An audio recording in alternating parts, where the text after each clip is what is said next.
पहले राष्ट्रपति द्रौपदी मुर्मू जी का अपमान, फिर केरल के राज्यपाल आरिफ मोहम्मद खान जी का अपमान और अब उपराष्ट्रपति जगदीप धनखड़ जी का उड़ाया मजाक। हम आगे कुछ कहें उससे पहले आप जरा इस वीडियो को देखिए, जिसमें टीएमसी सांसद कल्याण बनर्जी उपराष्ट्रपति जगदीप धनखड़ जी का मजाक उड़ा रहे हैं और सामने खड़े होकर राहुल गांधी बड़े मजे से वीडियो बना रहे हैं।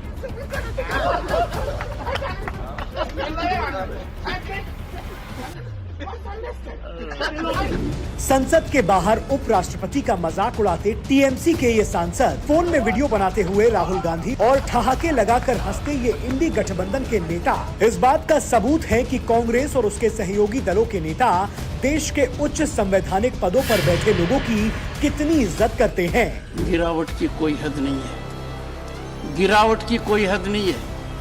आपके एक बड़े नेता एक सांसद के असंसदीय व्यवहार को वीडियो कर, आपसे भी बहुत बड़े नेता हूँ, मैं तो यही कह सकता हूँ सद्बुद्धि आई। दरअसल पहले कांग्रेस समर्थक कुछ लोगों ने संसद में घुसकर हंगामा किया, फिर कांग्रेस नेताओं ने ही इन हमलावरों को बेरोजगार और भगत सिंह बताया, फिर कांग्रेसी सांसदों ने ही इस मुद्दे पर संसद में हंगामा करके संसद की कार्यवाही रोक दी। दोनों सदनों के अध्यक्षों द्वारा बार बार सदन की कार्यवाही को बढ़ाने के लिए आग्रह करने के बावजूद विपक्षी सांसद सदन को बंधक बनाए रखना चाहते थे, जिस कारण सदन चलाने के लिए विपक्षी सांसदों को सस्पेंड करना पड़ा। तरीका आप जाकर सदन में बैठिए। नो नो, सरकार कभी भी लोकसभा सचिवालय में हस्तक्षेप नहीं कर सकती। नो।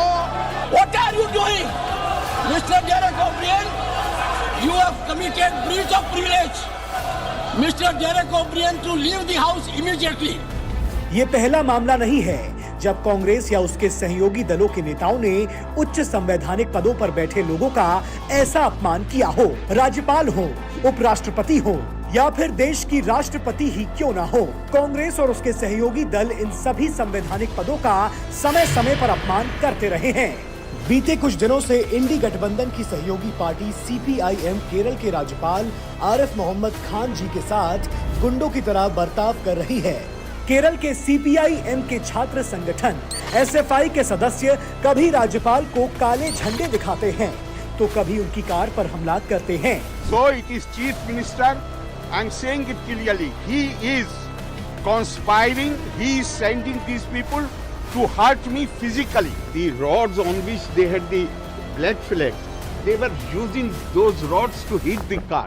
वहीं एक तरफ जहां मुख्यमंत्री पिनाराई विजयन के दामाद मोहम्मद रियाज राज्यपाल को धमकी देते हुए अपना मुंह बंद रखने को कहते हैं, तो दूसरी तरफ स्वयं मुख्यमंत्री पिनाराई विजयन केरल के डीजीपी को पत्र लिखकर राज्यपाल की सुरक्षा हटाने का आदेश देते हैं। इतना ही नहीं, इन कांग्रेस नेताओं और उनके सहयोगियों ने तो राष्ट्रपति पद तक का सम्मान नहीं किया है। कांग्रेस नेता उदित राज राष्ट्रपति द्रौपदी मुर्मू जी के खिलाफ आपत्तिजनक ट्वीट कर चुके हैं। 5 अक्टूबर 2022 को उदित राज ने अपने ट्वीट में राष्ट्रपति पर चमचागिरी का आरोप लगाया था। उससे पहले कांग्रेस के सांसद अधीर रंजन चौधरी ने राष्ट्रपति द्रौपदी मुर्मू जी को राष्ट्रपत्नी के रूप में संबोधित किया था। इतना ही नहीं, बंगाल में टीएमसी के मंत्री अखिल गिरी ने 22 नवंबर 2022 को एक रैली में राष्ट्रपति द्रौपदी मुर्मू जी का अपमान करते हुए कहा था कि हमारी राष्ट्रपति कैसी दिखती हैं।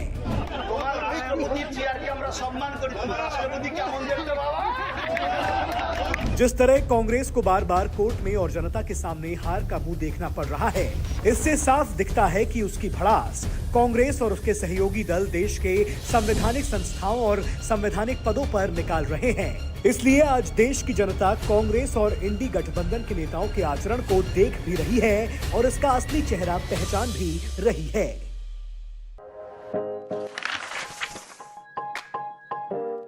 अपने आसपास और देश विदेश की खबरों से अपडेट रहने के लिए व्यू इंडिया टाइम्स को यूट्यूब में सब्सक्राइब, लाइक और शेयर करें।